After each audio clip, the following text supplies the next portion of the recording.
Good afternoon. I'm Pat Watson, Superintendent of Schools, and welcome to Facebook Live regarding our August 4th, 2020 bond. Today, joining me as my guest and my co-host is David Shulkin, Director of Technology for Bloomfield Hills Schools. David, how are you? I'm doing great. How are you today? I'm doing well. Enjoying the warm weather? Sure am, actually, and I'm in a air-conditioned building. I'm at the high school, so it's nice. Great. So obviously having you on today on the show, I have questions about technology. Inquiring minds want to know. So David, I know you're a resident of Bloomfield Hills Schools. I know you're also a longtime employee, so thank you for that. And you're also the parent of two BHS students. So if you could kind of share with the community how you've seen the use of technology change in your time, both from the perspective as an employee and also as a parent, as a dad, as your children have moved from grade to grade throughout the school district. Yeah. Well, if you think about it, when I first came into the district, we barely, pagers had just gone away. Cell phones had taken over. And when you think about there's only really two pieces of technology that really exist from my early days in the district. It's the wide area network, which is all the fiber that connects the entire district, and the Promethean board display technology that's in our K-8 spaces. Those are the only things. Everything else has gone. You've had to recycle them. Their life cycle is over. And actually, I should take that back. There are some audio systems in our K-8 spaces, like in our gyms and those places that have like a 20-year lifespan that have come to end because they were put in basically in the 80s. So in the early 90s, so you can see there's a lot of old tech in those buildings. So since then, if you think about it, even when we put those Promethean boards back in that 2005, 2006, the iPhone didn't even exist yet. So smartphones did not exist. And so we put that tech, it was cutting edge at the time. You could interact with the board. You could take your computer and put things on there. You could have students come up and interact with content, on that board with graphics and things. It was really great. You do math. What was great, and we still see this today when we use those boards, is you'll see a lot of it in the elementaries, for example, Pat. You'll have part of their learning, students in the young ages, they're learning those motor coordination skills. And so to touch the board is more than just interacting with it. They're actually practicing those skills to move, to drag and drop things. And so, for example, a lot of those classrooms, their students come in and they use that board to put, what are they going to have for lunch today? And so they'll drag their name into the lunch area, or they'll drag it into what they're going to be doing, or what center am I doing today? I'm going to start here with reading, and then I'm going to go to the math or to the iPads. So that's been a big one. The other probably biggest piece for all of us, just as a globe, is we moved to the web tremendously. So tools that we had to have on a device now live in the web.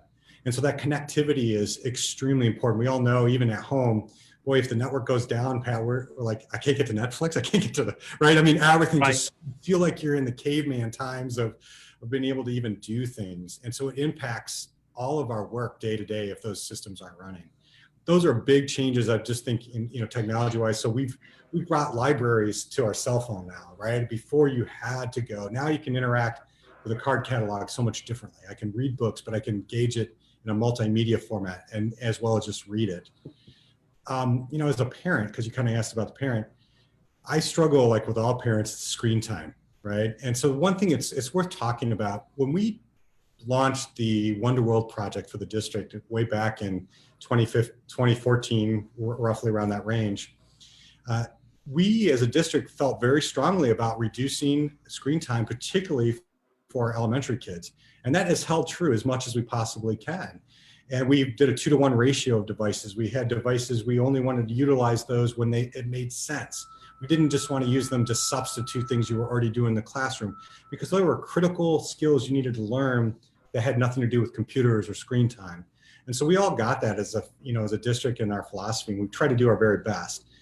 But with that, you also have you have students who are engaging their friends, their life, they're living in this virtual world as well as an analog world. And trying to balance that as a parent and even as a district is challenging. And I am challenged with that with my kids as well. How do I reduce their screen time or make it more productive, or when is it appropriate? So I guess there's no right answer or wrong answer to that. It's a challenge for all of us, and it changes every year. Just when we think we haven't understood about security or privacy those things change dramatically. And so we're always keeping up. So it's a big challenge, from a parent perspective as well as from a district perspective. I agree completely. Yeah. So looking at the bond, and looking at, your position overseeing the technology, and you talked about, when you came in, pagers, I forgot about pagers. It's been a long time that they were, on their way out. And we put them Promethean boards before there even was an iPhone. And I feel like iPhones have been around forever. I see 6-year-old children walking around with iPhones, and they have no idea who Dewey Decimal is and what a great friend Dewey Decimal could be to you if you understood how he worked. Exactly. Completely different times. So with the bond, what technology issues will be addressed? So what can the community look forward to? What upgrades are going to occur that need to happen? So the vast majority of the work of the bond dollars that are set aside, roughly around $23-25 million, are wide area network. And so let me just talk about that briefly and give a great example. Yesterday, we had a squirrels chew through our fiber network. This is what we called our wide area network. It's a fancy word for how we connect the entire district together, and then how that connects out to the internet and to our county and to the world. And we had squirrels chew through some fiber. And this fiber has about a 20-year lifespan. And we put those in back in 1999 or 97, 99 range. And it has come to end of life. And the new fiber that we'd be putting in would be armored, which would reduce the squirrel chews. And so in a normal year, even last year, I think we had 6 outages that disrupted school time because of squirrel chews. And some of those are also, if we have some bad weather that can knock off stuff, that happens too. But we want to try to reduce that and possibly take the opportunity to build in some redundancy and to reutilize that fiber in a little bit better way. It was built in a certain time, in a different time. And now we know those kinds of things. We know those weak spots in our district where we might be able to find different pathways. So that's the kind of stuff there. Other infrastructure, we think about this when we first started, just Wi-Fi networks, they were designed to cover. You just put them in, you put these access points in to cover areas. And, if you didn't have enough, you would kind of get closer to an access point. If you didn't have enough, Wi-Fi power. When we built the high school, we changed dramatically across the entire district. We started building not for coverage, but for capacity. And so at the high school, we can have over 2,500 people show up on this campus with 3 devices that connect to that network. That's the kind of world we're going to be living in. And so when you think about our K-8 spaces, we don't have that much capacity there.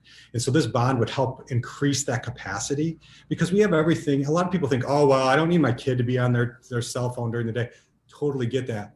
But we sometimes forget about, we actually now have people with their machines that check for diabetes, their sugar during the day, their oxygen in their blood. Those connect to our network. And there needs to be a certain quality of service and backup for that redundancy. So we have students who have those needs, let alone our deaf and hard of hearing and some of our other students with special needs where they need to connect.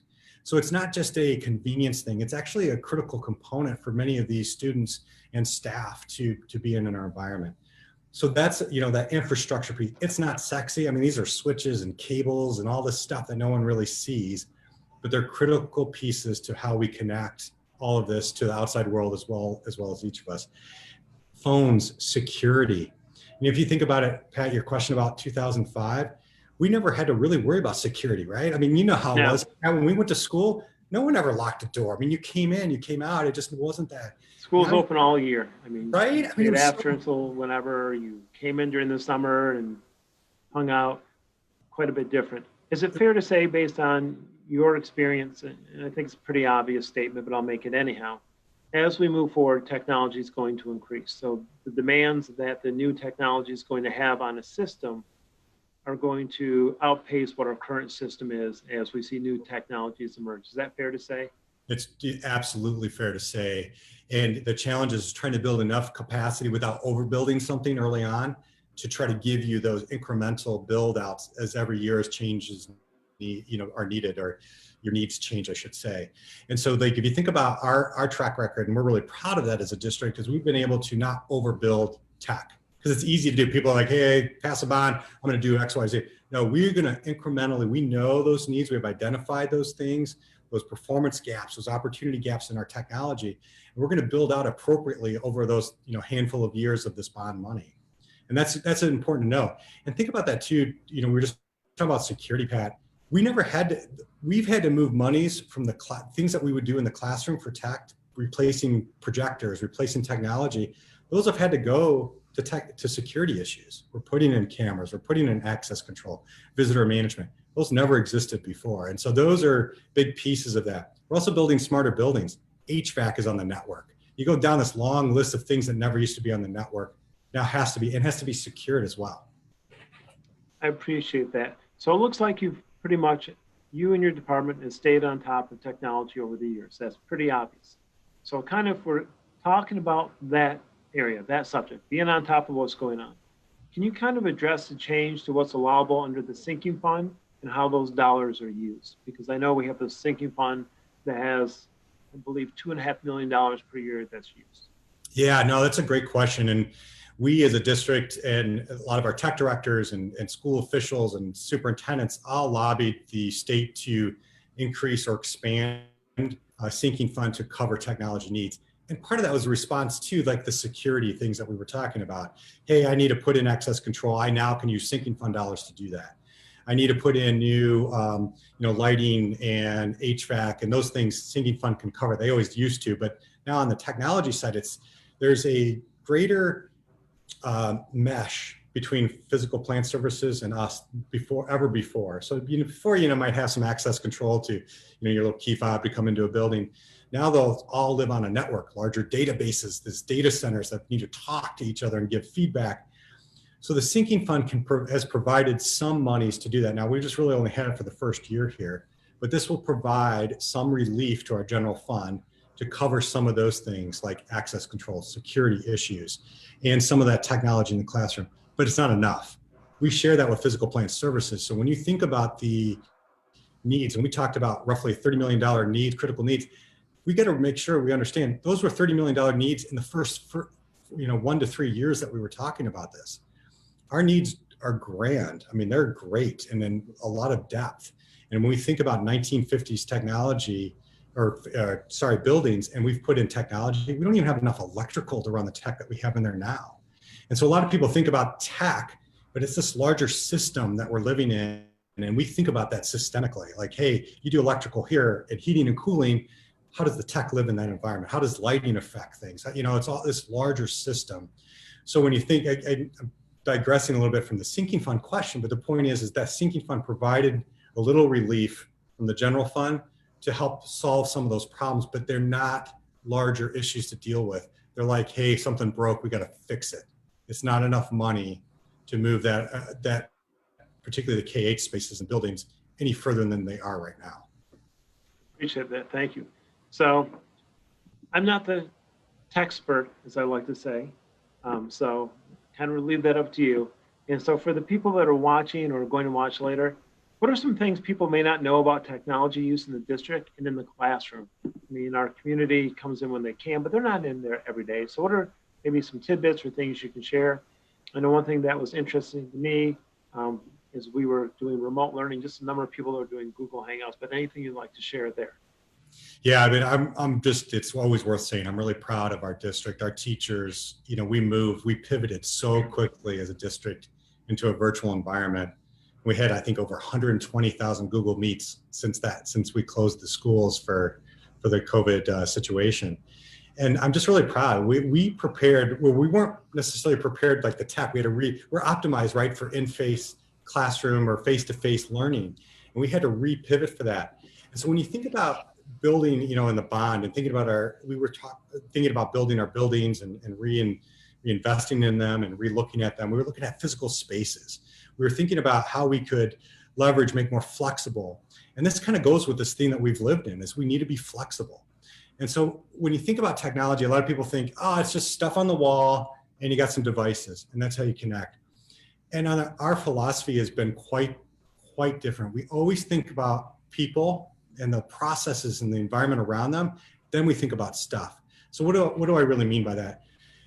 Pat, what I'm really trying to say is we are thinking about larger things than just stuff on the wall. We want to think about how is lighting, how is sound affecting? If I can't hear in the back of the room, let alone see the projector, that's a problem. If That's light, all technology, right? When you're talking that about is that, all that's still technology. that is still technology. And so when we think about, a lot of people are like, well, what do you need, Dave? You're worried about, coverings on the windows? Yeah, I am, because there's UV radiation that comes through, right? The UV, the light, that blue light comes in and can affect projectors, can affect sound systems and Wi-Fi and all this on and on and on. We had to think about that larger environment. We have to think about the ergonomics too, Pat. So when you think about the size or with things on the wall, we are looking at, hey, I need that lower for the elementary, but maybe if that is a flexible classroom, maybe that during middle school, I need to raise that up, that tech. So when you think about the bond dollars and think about these new spaces and more flexible and reinventing them, we're thinking about how that technology will live in there for another decade. What does that look like? And can I have different people come and go and use those spaces differently? Technology has provided us that we're not just stuck at the front of the room anymore. And I think that's a big takeaway too. Right, that is, especially yeah. with some of the things that are out there where, a teacher can cast, if you have the right technology, from any place in the room and project it on the board and move around. Well, let's back up just a little bit to this wide area network and, the poor unfortunate squirrel, I hope he survived, that chewed through the fiber, which is causing an outage. Can you give a little clarification to people out there? Is it owned and managed by BHS or by the internet provider? Like, who owns that, the wires? That's a great question. We actually own it, BHS does. And so that's very typical. So we have that fiber, we put that out there, and that it has both live and dark fiber in there for some redundancy and some capacity. But yes, we manage that and own that as a district ourselves. And then we pay out from our district, we pay out to our Oakland County Intermediate School District, who then, they're our big feed. So we feed to their network, their wide area network, and then that goes out to Merit, which is the internet service provider for the county. I hope that answers that. It does. Thank you. So David, you were here when the new high school was constructed, or 75% new, 25% being the old building, and you had to oversee the technology in a huge building. I believe it's 370,000 roughly square feet. Huge, huge high school, right? Huge comprehensive high school. So what are some of your takeaways, or what did you learn from doing that might help us with passage of the bond here and what needs to be done as we update, was it 12 or 14 or 15 buildings are going to be touched as part of this bond? What are some takeaways you learned from doing the high school? Yeah, I think, let me start with the ones that have just been real golden lessons learned, or we were really, really happy with. I remember with the first week, and it actually might have been, it had been the first week, Brian Goby and I are walking the building at the high school.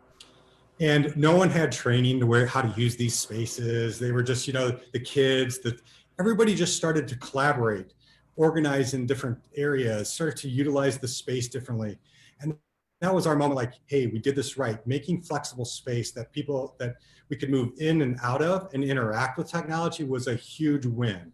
So that to me just was like, hey, we did this right. We thought about it right. The stakeholder feedback was right. We did it. Like, that was like, check, great. Some of the challenges that we had, and I think this is a very important one, is that anytime you're doing tech, as soon as you put it out, everybody's like, hey, why didn't you put in X, right? And so you think about the Right. timelines of how you have to bid, how you have to design, how you have to implement. Tech gets old very quickly. And so those are those easy criticisms. I have them too. I'm like, why didn't I think about that when we did that? But those are like those minor ones, right? You just deal with them and you work through them. Probably the other big one takeaway, and we kind of just briefly mentioned it, was getting rid of the front of the classroom as best as we could, is putting devices, in students' hands and teachers' hands to move around and engage their classroom in different ways. When you think about that immovable furniture, the lighting in the rooms, the sound systems, you could reinforce that sound across that entire space better than we could, in our all, K-8 spaces. Those are some big takeaways and big wins for us. Some challenges, we had to put a lot more window coverings that we didn't expect because of that light infiltration, particularly early in the morning here on the east side of the building. That was a big one. We have a lot of glass in there, so how do you deal with that? I think sound reinforcement, or sound deadening or soundproofing type materials, I think would have been better in some areas because we had all those harder surfaces, Pat. Those are things that we're going to think a lot about when we go in those K-8 spaces and think about, hey, I may need to do some sound deadening components in some areas. Any idea where those spaces would be? You mean in terms of those K-8 spaces? Yeah. Yes. So I think the classrooms are obviously the big one, right? So we're going to be a lot better about putting in audio and smarter. Because before, vendors would just put in, hey, I'm putting 4 speakers in, this covers this area, blah, blah, blah. We're going to be much more, and we do this now already in our practice, is to think about those spaces. What is causing, that reflection of sound and sound waves? What's interfering with it? And be better about this. We're going to be much smarter about this. It won't be a cookie cutter. Here's a box. Here's what you do. So each space we're going to tackle each space individually and work through that. And so when you think about our media centers as well, some of those are very open. So you need to reduce, use lots of different technologies like, sound clouds to help reduce, bring audio closer, bring video, lighting, all of those things. We'll be thinking about that a lot differently. I hope that kind of answers that, Pat. But it does. So I'm thinking like my daughter's involved in band, and yeah. she might need to prepare for solo ensemble or something like that, or she's in her band class. We'll now have the technology, the infrastructure. So not only do they have the facility where they can go in and, work together and collaborate, but actually hear the music the way it was meant to be heard and things like that, which is great. And that's huge, Pat, because let me just say that, because you're absolutely right. And that's a big one. My girls, they're in band or they're in orchestra, and they can't even we don't even have enough space, let alone the right space for all of them to practice together. Their first time to practice with all of their classmates as an orchestra is when they do a concert. So from that, they're working as groups, and that's how they have to do it. And it works, right? It's what we're doing. But these are the kind of the problems that we're going to be able to solve in the bond. And so when you think about having that more acoustic appropriate space, larger space, audio and video that will help support that, it's a big deal because, my girls couldn't even see in the back of the room in the orchestra, the notes on the projector. It was so bad, right? You could be like, is that, Right. what? No. And those are the things we'll be able to improve and solve right away. So question, with the bond, are these technology updates going to bring us to current standards, or are they going to be beyond that and grow as our technology needs grow? And that's a question from the community. Yeah, it's a great one. I think in general, we're going to build the baseline, the infrastructure to be prepared for what we think could happen. So we want to make sure we have capacity, right? On that, I talked about the network. Do we have those kinds of pieces in place? So when the next device pops into our environment, we're able to, hey, come on in, we love you, be on the network and engage. Those are the things that we're going to be thinking about. So how do technology, devices, display technology, audio technology, lighting and video kind of technologies, how do they interact currently? But thinking about the building out capacity, but not overbuild, Pat. And I think that's important to know, right? We're not going to go crazy and say, oh, we're going to do whatever NASA's doing and we'll be good. We won't, because it changes too quickly. So it'll be incremental enough that we know, hey, if we do what we do now, we've got so many years, then we do the next level. And then we'll be able to have enough flexibility in the system. We designed that very well so far in the district. We have a good track record of that. And so I have confidence around that. I guess that's what I'm trying to say is that we'll be able to build a nice enough capacity now to get us into the future. But again, it's technology. You know how this goes. And this is a challenge Right. for every organization in the world with tech. What you do today could be outdated tomorrow. Right. But what I'm hearing you say is you've got a plan, you're going to be very strategic, and you know that we need to make incremental steps so that as we need to expand capacity, we can, but not build something that we may not ever use, and then you can no longer recoup that money for something that comes up along the way. Am I paraphrasing basically what you said? That's exactly it. And I'm a taxpayer too, Pat, and I hate when I bought something and I don't use it, right? Yeah. You don't want that. And that's a failure, right? So you want to reduce that risk at all times. I mean, that's the business in tech, as you know, Pat, we're in risk management all day long. Privacy, security, buying this kind of stuff. Is people going to use it? We think about those things. So yeah. So if the bond passes on August 4th, what's maybe 1 or 2 things you're really looking forward to seeing improve when it comes to technology in the district, and why? Why is that something you're passionate about seeing improved? I think the one thing that this is just me, like I want to see our STEM areas. We do not have those spaces, and our students can't engage that work really well, or the opportunities are reduced. There's just not a lot of it. And I think that's a big one. So we're going to be able to see, and this is my kind of hope and vision around it. We're going to be able to see when we see like our TV and radio stations, our orchestra and band, our performing arts, they're going to be a mesh around this technology that they haven't been able to do before. And moreover, they're going to be able to make things. I can see our maker spaces building stuff for X, Y, and Z. They already do this, but they'll be able to do it at a grander scale. And we're going to see it at the elementary level, not just like at the high school, not just at the middle school. We're going to be able to see it at all levels. So I'm just geeking out about tech, engineering, math, all of those things in those kind of STEM maker space. I don't know what to call them, but our STEM area flexible spaces. That's a big one. And I'm excited about that as well. I'm also excited, having shadowed in most of the buildings, about getting new Promethean boards. I can tell you, sitting in the classroom, it was next to impossible to see what was even on the board. So that was a huge challenge for me. And, I know my eyes aren't as good as they used to be.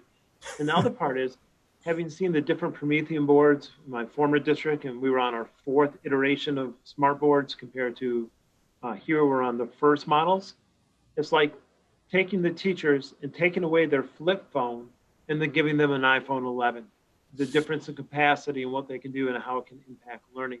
So I'm really excited with the bond passes to see that and what teachers can do when you talk about 21st learning and engaging kids and just how robust the new ones are, what can happen there.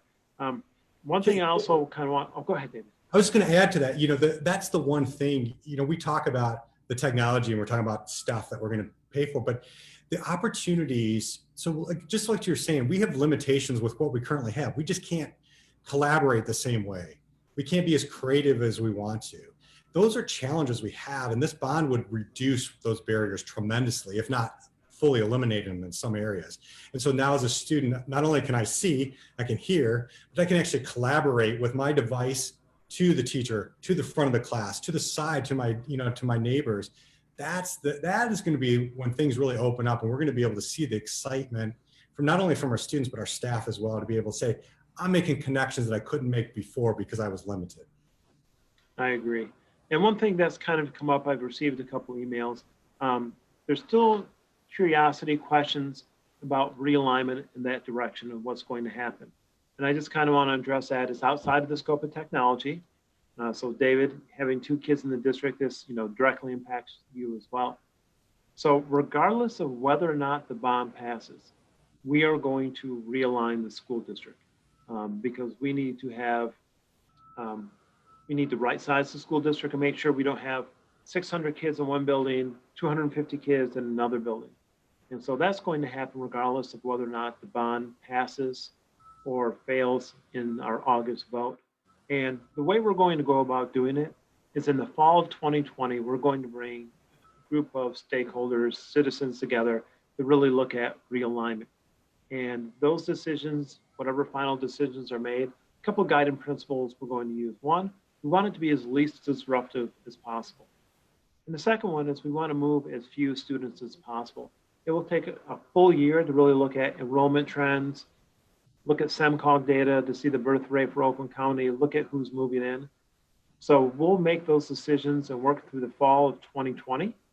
In the fall of 2021, there'll be a presentation to the board regarding recommendations, and then it will go into effect in fall of 2023. I know some parents that were emailing me, David, were saying, so if this only if the bond passes that we're going to look at realignment, is if the only bond fails, we're going to look at realignment. The realignment is going to occur regardless of the bond outcome. It's just a matter of realigning and making sure that we have used our facilities as best as possible and that we've balanced our buildings as best as possible, which does great wonders for everyone involved. So again, guiding principles, least disruptive, move as few students as possible. Work starts fall of 2020, and then it's not implemented into fall of 2023. So David, I kind of feel like Phil Donahue having my own talk show. For younger people out there, if you don't know who Phil Donahue is, you can Google him. He was a talk show host many, many years ago. So I appreciate your time. Until we see each other again, have a great day. And for our community members that have questions about the bond, remember you can go to bloomfield.org, click on the bond tab and get more information, or you can continue to email me the questions you have. If you want to set up a virtual call to discuss in further detail, more than happy to do that. So David, thank you. I appreciate your time. Thank you.